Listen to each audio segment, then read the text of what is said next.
ಎಲ್ಲರಿಗೂ ಕನ್ನಡ ರಾಜ್ಯೋತ್ಸವದ ಶುಭಾಶಯಗಳು. ನವೆಂಬರ್ 1ರಂದು ಪ್ರತಿ ವರ್ಷ ಕರ್ನಾಟಕ ರಾಜ್ಯೋತ್ಸವವನ್ನು ಆಚರಿಸಲಾಗುತ್ತದೆ.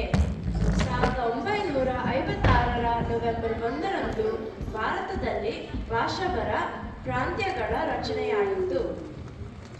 ಕನ್ನಡ ಮಾತನಾಡುವ ಜನರು ಇರುವ ಭಾಗವನ್ನೇ ಸೇರಿಸಿ ಮೈಸೂರು ರಾಜ್ಯದ ನಿರ್ಮಾಣವಾಯಿತು.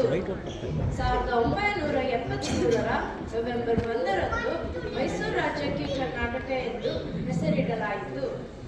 ಕರ್ನಾಟಕವನ್ನು ಕಟ್ಟಲು ಕನ್ನಡದ ಕುಲಪುರೋಹಿತರೆಂದು ಹೆಸರಾದ ಆಲೂರು ವೆಂಕಟರಾಯರು ಹಾಗೂ ಹೋರಾಡಿದ ಅನೇಕ ಹಿರಿಯರಿಗೆ ನನ್ನ ನಮನ.